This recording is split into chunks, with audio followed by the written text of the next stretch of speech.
Hello everyone, I'm Dr. Meenakshi. In continuation with the remedy Ipecac, we will understand about its generals and particulars. So just have a quick review about the last lecture.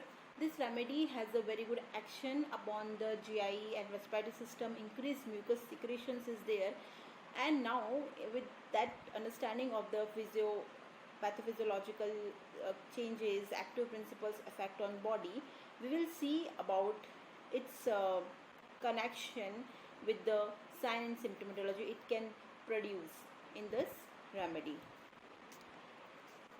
The very characteristic indication of this remedy is a constant nausea which is not relieved by vomiting, and this characteristic indication runs through all the disease condition irrespective of the name. मतलब क्या है कि disease कोई भी होगी लेकिन patient में ये कंसिस्टेंटली ये सिम्टम परसिस्ट करता है कि पेशेंट को नॉजिया बना रहता है, जो कि वॉमिटिंग करने के बाद भी पेशेंट को उसमें रिलीफ नहीं मिलता. विद दैट पेशेंट को एक और इम्पॉर्टेंट फीचर जो मिलता है वो है clean tongue. We have studied in the last lecture about its effect on the salivary glands.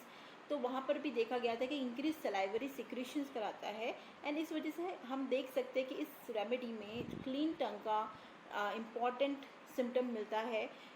GI symptoms हो, रेस्पिरेटरी सिस्टम की डिजीज़ हो, वहाँ पर एक तरह से कॉन्कॉमिटेंट सिम्टम जो हमें मिल सकता है वो है क्लीन टंग, जिससे हम पेशेंट को इस रेमेडी के लिए डायग्नोस कर सकते हैं. इंपॉर्टेंट फीचर है हेमरेजिक एक्टिव और passive bright red from all the orifices. Body के सारे ओपनिंग ओरिफाइसेस से जो है ब्राइट रेड कलर का ब्लीडिंग होता है.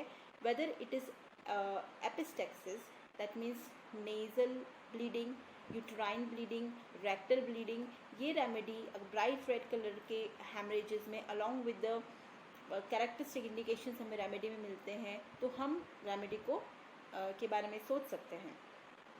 So it is also one of the good remedy जो ब्लीडिंग अरेस्ट करने के लिए यूज़ में हो सकती है. एंड अदर रेमेडीज़ जो होम्योपैथी में हैं, दैट इज़ एरिजिरॉन, मिलीफोलियम, इनका भी बहुत अच्छा इफेक्ट है ब्लीडिंग को रोकने के लिए. Over sensitive to heat and cold, this remedy is over sensitive to both the temperature of heat and cold. Pains कैसे होते हैं इस रेमेडी में? पेन्स में पेशेंट ऐसा सेंसेशन बताता है कि ऐसा लग रहा है जैसे इंटरनली बोन्स को टॉर्न कर दिया गया है, बोन्स टूट गई हो, उस इंटेंसिटी का पेन होता है पेशेंट में.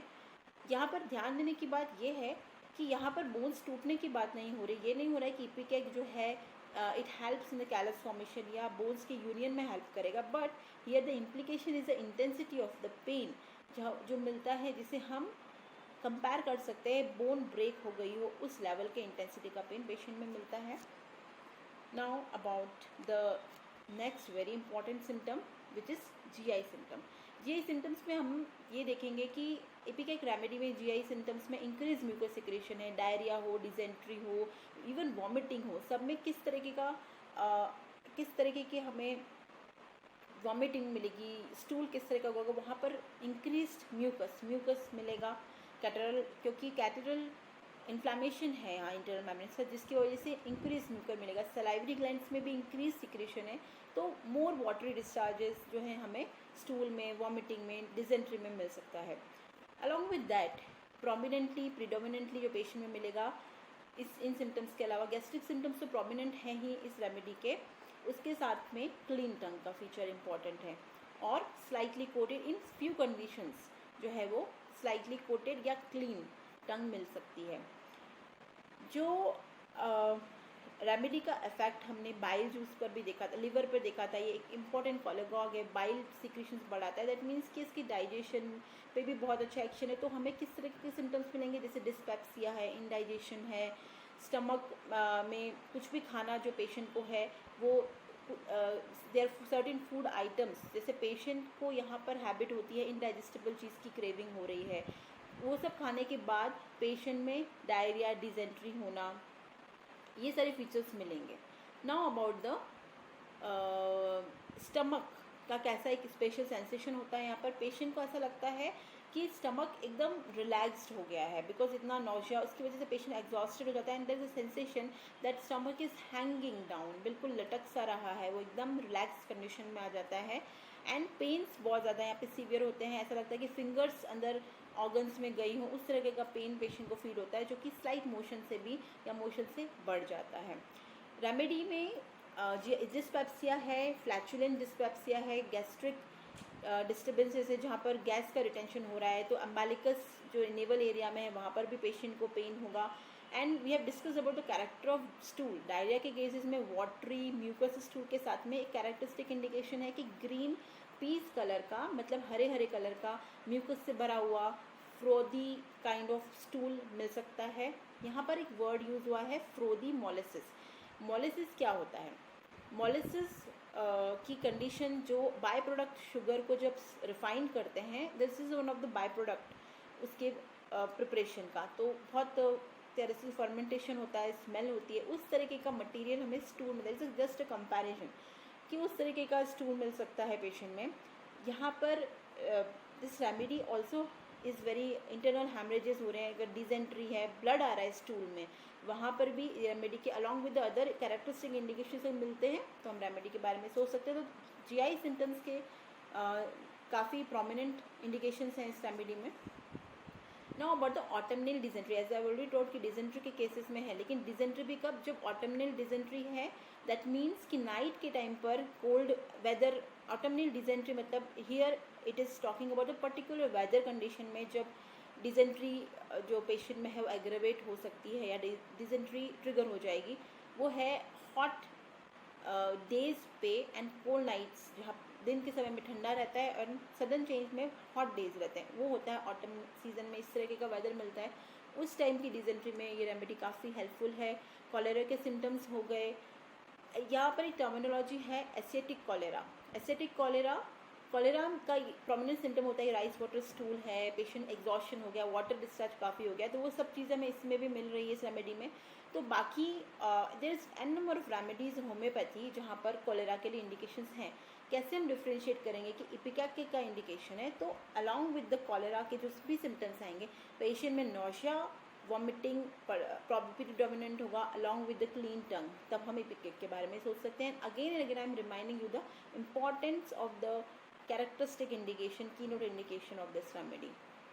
Acetic cholera is a terminology, जो ओल्ड टर्मिनोलॉजी है, पैंडेमिक फैला था कॉलेरा का, उस समय में एक एसिटिक कॉलेरा उसको नाम दिया गया था, is reference to with that. Now about the dyspepsia है, पेशेंट को किस तरीके का पेशेंट में इंडाइजेशन या खाना नहीं पचता है, हर टाइम पेशेंट जो है परसिस्टेंटली नौशिया की शिकायत करता रहता है, बिल्कुल बीच में रुक रुक के, इंटरमीडिएट मतलब रुक रुक के पेशेंट को जो है डिस्पेप्सिया की शिकायत आती है, हर कुछ दिन, एक दिन छोड़कर या एक पर्टिकुलर एक टाइम पीरियड के बाद में वो रिपीट होती है, एवरी अदर डे होगा या फिर हर दिन दूसरे दिन हो रहा है लेकिन सेम टाइम पर होगा, मतलब पीरियडिसिटी है यहाँ पर कंप्लेंट्स की। Now about the female reproductive system.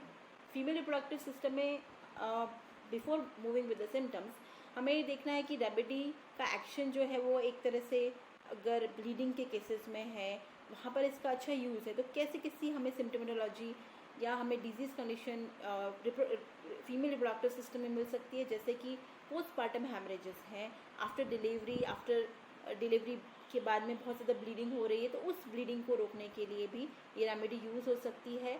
तो किस तरीके के सिम्टम दिया हुआ है, हेमरेज एक्टिव हो या पैसिव, ब्राइट रेड कलर का जो कैरेक्टर ऑफ ब्लड है वो कैसा होगा, ब्राइट रेड कलर का, प्रोफ्यूज खूब सारा क्वांटिटी में क्लॉट्स के फॉर्म में होगा, oppressed breathing during stitches from navel to uterus. यहाँ पर ये सिम्टम्स जो है ये लेबर के टाइम पे या फिर पेशेंट का जो पार्चुरेशन या डिलीवरी के बाद में जिस तरीके के पेन आ रहे हैं, वहाँ पर पेशेंट की ब्रीदिंग डिफ़िकल्ट हो रही है, तो वो स्टेट ऑफ पेशेंट बताया जा रहा है यहाँ पर। इस तरीके की कंडीशन में ये रेमेडी हेल्पफुल हो सकती है।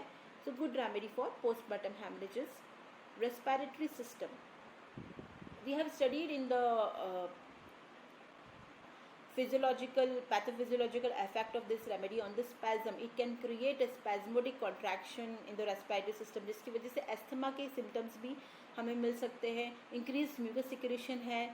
इवन द पैथोलॉजी जो है इसकी एक कॉमन कोल्ड से लेकर जो है ब्रोंको निमोनिया ब्रोंकाइटिस तक एक्सटेंड कर सकती है. तो वो सारे डिजीज़ कंडीशंस हम यहाँ देख सकते हैं. कैसा कफ होगा पेशेंट में, ड्राई स्पेजमोडिक स्पेजम के साथ में आएगा. एकदम पेशेंट को जो है ब्रीदिंग डिफ़िकल्ट होगी. एस्थमेटिक अटैक में क्या होता है, सांस लेने में दिक्कत हो रही है, उस तरीके की ऑप्रेस्ड ब्रीदिंग होगी. इवन ये भी देखा गया है कुछ इससे बच्चों में due too difficult breathing inspiration करने में यहाँ दिक्कत होती है. अगर म्यूकस सिक्रेशन बहुत अंदर हो बढ़ गया है in cases of chronic bronchitis, even whooping cough की कंडीशन में, तो यहाँ पर भी पेशेंट में जैसे एंटियम टार्ट अदर रेमेडीज वहाँ पर मिलता है.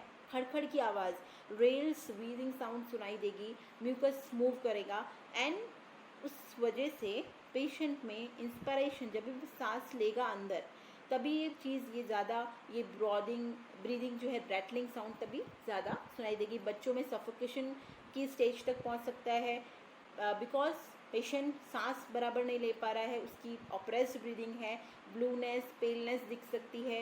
इवन उसका इफेक्ट जो है इतना स्पेजमोडिक खांसी होना एस्थमा के केसेस में, अगर पेशेंट इतना स्पेजमोडिक कॉफिंग की कंडीशन है कि उसका इफेक्ट जो है जो प्रेशर है वो आइज़ पर भी आ सकता है. And we can see in few patients की रेडनेस ऑफ आइज़ हो गई है, कंजेशन हो गया है खांसते खांसते पेशेंट में, बिल्कुल ब्लूनेस आ गई है. मतलब the importance of this about the knowing all the wide symptomatologies कि इसके कितना वाइड इसका स्फीयर ऑफ एक्शन है, कितना वाइड इसका एरिया ऑफ एक्शन है कि एक सिंपल कोल्ड कफ से लेकर ये एस्थमा ब्रोंको निमोनिया की कंडीशन तक भी ये पेशेंट को रिलीव करने के लिए हेल्पफुल हो सकता है. So difficult breathing from least exercise, violent dyspnea with wheezing and anxiety about the stomach. मतलब कि respiratory symptoms में भी पेशेंट को जो है it can be accompanied with this constant nausea. मतलब पेशेंट खांसते खांसते जो है वॉमिटिंग कर दे रहा है, नोजिया उसका परसिस्टेंट है. खांसी की कंडीशन में भी पेशेंट का जी घबरा रहा है. वूपिंग कफ कंडीशन में child loses breath, turn pale, stiff and blue, strangling with gagging and vomiting of the mucus. मतलब कंडीशन वूपिंग कफ की कंडीशन में इतना म्यूकस है, पेशेंट उसको बार बार गैग करके बाहर निकालने की कोशिश करता है पूरा जो है, उसकी वजह से पेशेंट में नोजिया की कंडीशन देखी जाएगी. सो रेस्पिरेटरी सिस्टम में भी जीआई सिम्टम्स मिलेंगे जो कि वॉमिटिंग और नोजिया के होंगे. Due to the pressure from the coughing again and again, even bleeding जो है नोज से माउथ से इंक्रीज प्रेशर की वजह से हो सकती है. Cough with rattling of mucus in bronchi when inspiration is already told you. Now about the fever. Fever intermittent fever है, मतलब रुक रुक के जो फीवर एक जैसे कैरेक्टर ऑफ फीवर. यहाँ पर फीवर के कंडीशन में भी जीआई सिम्टम्स प्रिवेल करते हैं. मतलब अगर जीआई डिस्टर्बेंस है, फूड पॉइजनिंग की कंडीशन है, वहाँ पर बिकॉज ऑफ दैट पेशेंट में फीवर आ जाता है. नोजिया, साथ में नोजिया है पेशेंट को, बिकॉज फैक्ट इज़ कि जीआई डिस्टर्बेंस की वजह से पेशेंट में फीवर आ रहा है. That can be very good indication of this remedy. और अगर एक्सेसिव यूज़ या अब्यूज़ हुआ है पेशेंट का, क्विनिन बहुत पुराने एक टाइम में अगर किसी ने एक्सेसिव मलेरिया फीवर के लिए क्विनिन का इंटेक किया तो उसके साइड इफ़ेक्ट्स डेवलप हो रहे हैं. तो उसके सिम्टोमेटोलॉजी को अगर कोई पेशेंट अब्यूज़ है, उसका ओवर यूज़ हुआ है क्विनिन का, तो दैट रेमेडी उसके बाद में पेशेंट को अगर फीवर की कंडीशंस डेवलप होने लग जाती तो वहाँ भी ये रेमेडी यूज़फुल है. So in all through the symptoms हमने ये समझा है रेमेडी का जीआई सिम्टम्स काफ़ी प्रोमिनेंट है. ये हर तरह की जैसे बोल सकते हैं कि एंजाइटी से अगर है या जीआई सिम्टम्स से रिलेटेड वॉमिटिंग है, नर्वस वॉमिटिंग है, वहाँ पर इसका बहुत अच्छा इंडिकेशन है. प्रेगनेंसी के टाइम पर जो वॉमिटिंग होती है, ड्रंकर्ड्स में जो वॉमिटिंग है, या कुछ बच्चों में जो इवन फूड को जो वो अच्छे से नहीं पचा पाते हैं, डाइजेस्ट नहीं कर पाते, उसकी वजह से उनमें नोशिया वॉमिटिंग रहता है, वहाँ पर उन सब तरीके की वॉमिटिंग में ये एक बहुत अच्छी रेमेडी कारगर साबित होती है पेशेंट्स में. Now we are moving to the modalities, मतलब किससे इस पेशेंट की प्रॉब्लम्स बढ़ती हैं और कम होती हैं. तो विंटर और ड्राई वेदर में तो पेशेंट जो है उसकी प्रॉब्लम सर्दियों के मौसम पे एग्रीवेट हो जाएगी। मॉइस्ट एनवायरनमेंट, जो डैम्प अभी जो रेनी सीजन चल रहा है उसमें भी इसकी प्रॉब्लम्स बढ़ जाती हैं, मोशन से भी बढ़ जाती है। ये इसकी जनरल मॉडलिटीज़ हैं। Now about the relationship of the remedy, this remedy is complementary to cuprum met and is followed well by Bryonia arsenic in influenza। जो लास्ट लेक्चर्स में हमने आपको एक्सप्लेन भी किया था कि complementary remedy, last to last lecture complementary remedies क्या होती हैं, फॉलोड वेल रेमेडीज़ मतलब कुछ रेमेडीज़ के बाद इसको यूज़ किया जाए, या फिर इस रेमेडी के यूज़ के बाद में अगर हम कोई और रेमेडी यूज़ करते हैं उसके एक्शन को वेल फॉलो करती है, या किसी कुछ रेमेडीज़ कॉम्प्लीमेंट करती हैं उसको। So here the remedies which is followed well by this remedy is arsenic, antium tart. The remedies which are similar to this remedy are pulsatilla, antium root, जो भी गैस्ट्रिक ट्रबल्स है, gastric disturbances के cases में वो इसके काफ़ी action similar देखे गए हैं। So I hope you have understood the remedy. इसमें आपको एक कीनोट इंडिकेशन हमेशा याद रखना है, persistent nausea which is not relieved by vomiting and clean tongue, and the other symptoms are also very important. So I hope you have understood this remedy. Thank you.